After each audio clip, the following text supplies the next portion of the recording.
My name's Mimi. This is my YouTube channel, and I feel like I'm in a very contemplative mood about life. I'm in a bit of a backstory. I'm a communication arts major, creative writing minor, might be dabbling in forensics hopefully soon, because why not? Why not? It will also actually, why? Because it will affect my writing in a good way, and it'll make, I want to be able to write cool, sorry, screen. I want to be able to write forensic scenes properly, not just be all like, how to Google no, and rely on the interweb. I don't have cop friends. I have family that I could possibly borrow, but I can't call them at 3 in the morning and be like, hey, so does this make sense? I mean, I could, but a lot of my cousins have kids, and that would be mean to the family. And also, after calling at like that hour, that kind of wakes people up. It doesn't go well. Anyway, if you haven't noticed, my brain, there's a lot of things in there moving constantly.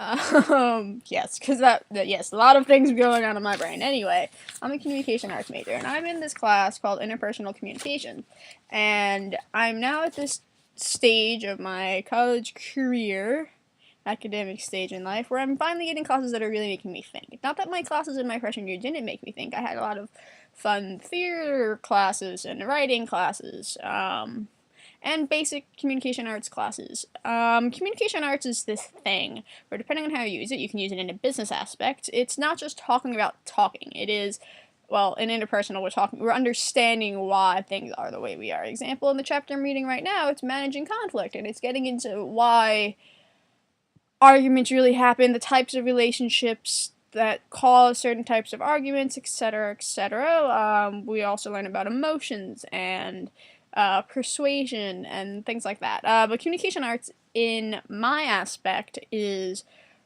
for what I'm doing with my career, I do not have a declared part of my major, but I'm making it that I can continue what I already do, which is reading and continue. I major in something that continue reading. Now, I major in something that influences me in a way that I can still write books like I do, but they will improve. It's not being an English major, because I don't want to be an English major. I want to be a communication arts major, because with communication arts, I get to work in TV and film. Not saying that, say I was an English major and decide, fuck it, I want to go do TV and film. It doesn't mean I can't go do TV and film. This is just a major that allows me to do that more often and easier, way easier. Like, they encourage internships with NBC and ABC and Sci-Fi and all these other places that exist in the island of Manhattan. The island of Manhattan, wow. Yeah, so that's my life, that's my major. My minor, creative writing, is of course where it infuses how to write fiction and nonfiction and poetry. So I use poetry, but yeah, for me, it's more the fiction aspect, but I still do nonfiction, sort of, kind of, because I have to in my classes.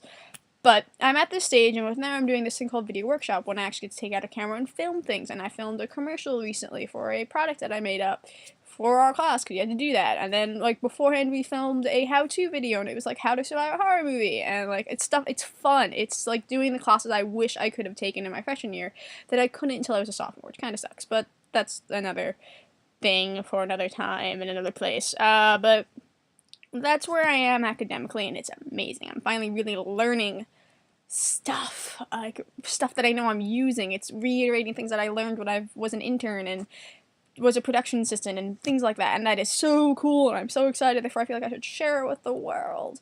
But that's not really what this video is about. That's just me ranting about what I do as a communication arts major and how I'm really excited about it because I get to play with my hair. No, because I get to go and film things and write things, and I get to write a script and say, we're gonna film this, and people are like, okay, and wanna know why they're like, okay, because I'm able to persuade them and use my knowledge as a comm arts major and things like that, and just be like, hey, so this is my idea, do you think you want to do it? And people are like, yeah, and can we do this? And I'm like, sure, we can do that, and it's fun, and it's awesome, and it's really exciting.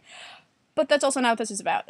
This is a weird video that my brain decided to do. I stumbled upon this on Facebook through a friend. It was an article on LifeBuzz, of all things, saying 30 things to stop doing yourself. 10 is an absolute must. Number 10 on this list 3, 4, 5, 6, 7, 8, 9, 10. Stop exclusively looking to others for happiness. If you're not happy with who you are on the inside, you won't be happy in a long-term relationship with anyone else either. You have to create stability in your own life first before you can share with someone else. Now, I believe I'm a pretty damn stable person, despite the weird, ever-changing life that we live in which I have things going on, in which I'm constantly changing places with school and work and homes, and like if you've noticed in my videos, sometimes I'm here, sometimes in my friend's cat's house, I was in a place for a really long 2-year period. I was in a place that had lime green walls. So yeah, welcome to the life of Manhattan style college person in 21 and woo, apartment hopping and changing places and moving around, which is interesting. It's frustrating. It's annoying. It's not confusing. I know what's going on. It's annoying, but that's life. That is an ever-changing aspect. Homes, friends, work, life. Life. That's a good way to. Life is changing, really. Shocking. Excuse me. I'm going to put this article in the description. I think it was a really emotional article, and it got me thinking. Got me really thinking, hence why I'm already 6 minutes into a video, and I'm just like, words. Anyway, it got me thinking about how 6 months ago I read Styx by Charlene Kenyon. Now, I've yet to reread Styx because I did not think I was emotionally capable of rereading Styx because it is a very strong book. It is a very painful book because Styx is a character in the Charlene Kenyon universe in which you don't like him when you first meet him, and you don't like him any other time you see him ever until you get his book. His book is number 22 in the series. Now, this tattoo that you can't really, yes, see that sun that's kind of awkwardly angled because I can't really, that thing. See this sun thing and see this sun thing and this one? It's his Acheron's brother, Styx. And you hate Styx so much. And then I remember when I read his book, I sobbed so many times. And not just because it was horrible time in which I should have read that book. Like, I shouldn't have read that book when I did because of hormonal reasons. And it's like that. Or I don't consider myself a cry-mopey person. But according to my friends, I'm an emotional person. I don't know. Okay. Pausing the Styx rant. In my comm class, we learned there's your face. I'm not quoting right, but there's your looking glass self. I believe it's called looking glass self. Sorry, comm professor, it's not your fault. My brain is scattered. There's your looking glass self, which how you imagine. I'm gonna totally quote this wrong, so I apologize if you're actually looking for this for knowledge. But there's how you perceive yourself and how others perceive you, and then obviously so there's your face. You have several faces in which you have in life. Wow, fail. There are several parts of you. There's how your family views you, your friends view you, there's how you view yourself, there's how you view yourself at work. All these fun things in life. And I see myself as someone that doesn't really cry a lot unless I am hormonal. I'm not saying that I don't cry. I do cry, but I cry over fictional things. I cry over anger and frustration, and Styx is a book that made me cry over fictional things constantly because it was just written so well, and Ash's book does too. Like, I'm rereading this one for like the 10th time now because I'm one of those people that is also writing a fanfic because life and feelings and just have to share. It's fun as a writer to write something that isn't my own. I love writing my own novels. I love it. I've done like 7. I'm just that person that is always writing something, so when I'm taking a break from my own writing and writing for something with someone else's world, it's always fun for me. And I don't really do a lot of fanfiction. I do a lot of writing collaborative stories with friends, so that's a lot of fun. But this is something where it's just like, I don't own this, but this is so much fun to do. Now back to Styx. Styx is a character you hate for so long. At least I did. And I was just like, oh my god, you were such a dick. And then I got his book, and in like the first page, I was just like, I'm so sorry I hated you. Oh god, and a lot of people don't like Ash after reading it, but now it's just like, oh god, you are the other side to the coin, like it's said constantly, but like, oh my god, you are the double-sided coin, and you guys hurt so much. So I'm now really excited because once my exams are all done again, I think I'm going to read Dark Bite. This is a bunch of short stories by Charlene Kenyon, and then I'm going to reread Styx, so that as I reread Ash, I can just sob constantly because of fictional characters. Yay! But anyway, 6 months ago, I wrote about how I believed at that point in time Styx was making me a better person. And I feel, as I learn more in my comm class, there's how you perceive yourself and how others perceive you, like I said. And I perceive myself as a pretty, oh, my nails. I perceive myself, I've been to fix those. See. nail polish. I was gonna do that. Anyway, trying to not use my hands here. Anyway, that's gonna be fun. The teacher asked, like, how do you perceive yourself? Like, how are others describe you? And I raised my hand. I was like, well, I'm described as stubborn, not easily made as, stubborn, intimidating, and caring. That's kind of how I get described as.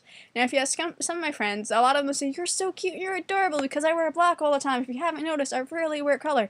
And, like, I just kind of love wearing black. I've been doing it since, like, middle school. I remember, when I was a little kid, I always wore color, and I was all bright and happy. But I was still pretty violent. Not, like, I didn't just go punch people, but I remember when I was a kid, because, like, in middle school, like, you're just assholes. I was a nice kid. Now, if you ask my mother, because it's parents, if you ask your mother, I am the sweetest thing on the face of the planet. If you ask my dad, I am also the sweetest thing on the face of the planet. And then if you ask teachers, I'm still, like, the sweetest girl on the face of the planet. Because apparently I'd still kick people if they annoyed me, but then I'd be like, are you okay after I kick a guy in the balls? Or, like, after I hit someone, I'm just like, wait, what? So I'd harm people and then be like, are you okay? I'm sorry I hit you. Are you alright? It just, you really angered me, so I hit you. Just like, what? Child me. Oh, man. And then I did 10 years of karate, so that just explained a lot. But then I also remember looking back in my kickboxing classes, I was still a violent little person, but not as violent as I could have been. So I think if 21-year-old me redid that, I'd be just as violent. But I'd be like, oh, you're crying? Cool, let me still hit you. But, like, a little 12-year-old me was all like, oh my god, you're crying? Let me go lighter on you. Oh, now you're kicking my ass? Wait, no, this isn't right. So, yeah, I've always perceived myself as a bit of an asshole because I know I am 99% of what I say is sarcastic. Okay, take that back. Maybe about 95. A majority of what comes out of my mouth when I'm talking and it isn't fangirl related, because that does happen, it is sarcastic.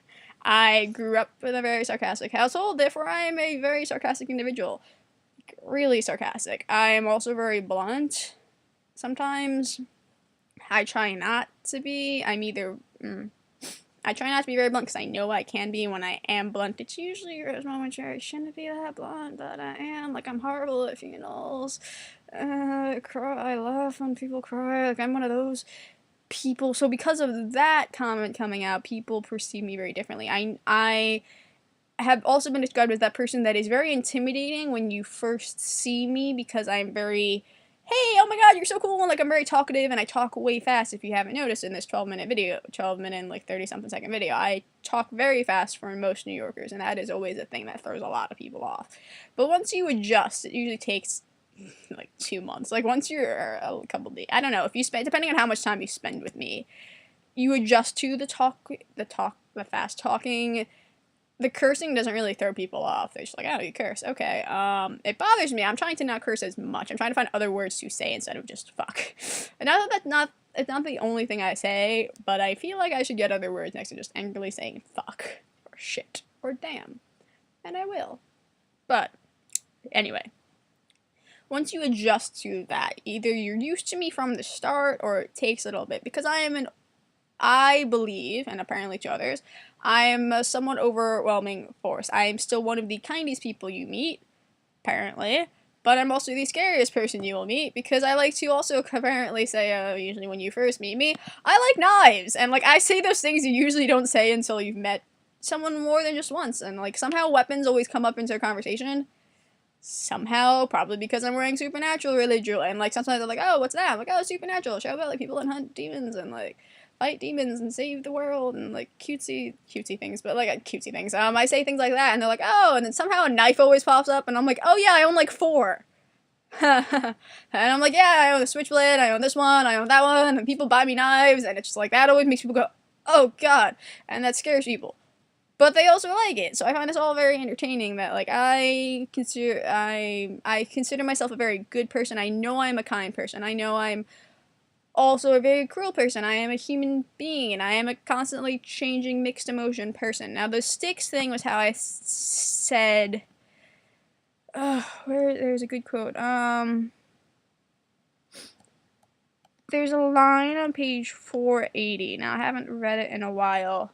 We are all survivors, and we are all beautiful human beings who deserve our dreams and our sanity. I kind of don't know why I didn't quote that page number, because that's an amazing quote, and I'm annoyed. I usually quote everything. Freaking college makes you citate everything. Therefore, even when I quote stuff in Tumblr posts, I have now page numbering and next to the title of the author and stuff. But one of the lines was, "No life was spared grief or agony. The gods weren't that kind to anyone ever. Everything looked so beautiful from the outside, but the interior was never the same." I love that line. I love a lot of the lines that Shirley Kenyon comes out through. She's one of my author idols, along with Rochelle Mead and even Cassandra Clare. And Lanny Taylor. They're just such beautiful writers. The words that come out of their mouths and onto paper, or just general writing, I think are just so beautiful, and I can't wait to be at that. I feel like my writing is not at the par in which I would like it to be sometimes, but according to others, people that don't really know me, people that have to read my stuff through school and stuff, that I am a very good writer. I don't know if they say this to not get stabbed because they're scared, but I still manage to evoke emotions. I just feel like I'm not evoking the emotions I want, but according to others, I am. I'm just a writer. Therefore, I'm in constant self-doubt, and I actually am not always in constant. I feel weird with my writing. I'm always very proud of it, because I feel like as a writer, you should be proud of what you do. You should be, as a anything, you should be proud of what you fucking do. If you spend hours on a paper and you get a B, who gives a fuck? You did something. You still sat and focused, whether you were high, whether you were sober, whether you were just writing in a scared corner in the library, you did something and you got something out into the world. People are still seeing what you managed to write. If you go out and film something, no one can take that away from you. You fucking put in the effort and you did it. See, using the F-bomb. If anything you complete, if you make food for yourself that day, or you helped someone cross the street, if you do the action of anything that isn't just helping yourself, and I think that's amazing. Even if you just help yourself, if you got up and you painted your nails, and you got up and went to if anything, give a damn about yourself. I don't know where this is all coming from, probably from that article, probably from just reading a lot of things through academic and just own reading. Give a damn about yourself. You are an amazing human being. Even when you're not an amazing human being, there's only one you in the world. That was also in the 30 Things to Stop Doing to Yourself. It's also, I know, in so many John Green vlog brother videos, but you are an amazing human being. You exist on this earth. There is only one you. There is only one you. Only you can do certain things to yourself. Don't allow other people to objectify and harm you. I don't know where all those other words are coming from. I have a lot of just overwhelming feelings through fucking TV shows right now, too, and just constantly talking about Teen Wolf and Divergent and all this other shit in my brain that is just erupting out of my mouth at the weirdest time. But there's only one you, and you can prevent forest fires. No, you can't prevent forest fires, but you can prevent things that happen to you. In this freaking chapter, it's saying how you can't prevent an argument, but you can prevent how far it goes. It was a good quote. Every conflict and every resolution, as well as every failure at resolution, becomes a part of your overall relationship history. Your conflicts with loved ones are guaranteed, and conflicts are powerful. Example. Sorry, this is the weirder quote that I didn't want. That is a good quote, but that wasn't as going as. Yeah,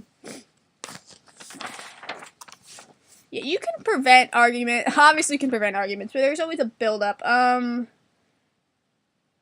What is conflict? You can prevent how. You can't prevent how someone's going.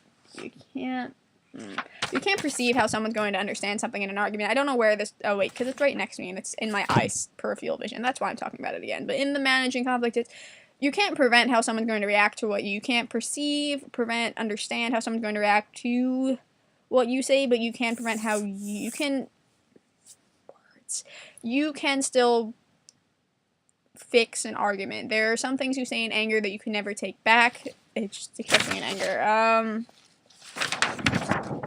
Conflict occur when people perceive this. There's always other issues in it. Conflict in relationships. Sorry guys, it's a weird silence in this video. There's nothing personal to you or me. It's just me trying to find the right quote that I should have underlined. Your commercial loved ones. Suzanne, they even reference the freaking Hunger Games in this, which is kind of cool.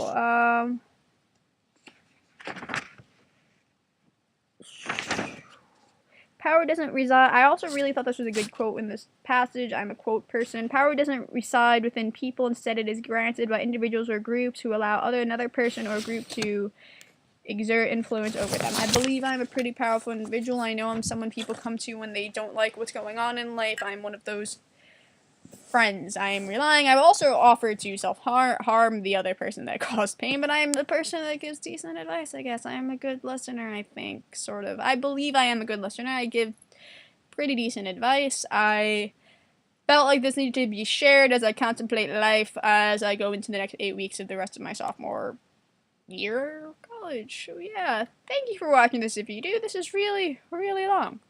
Alright, bye.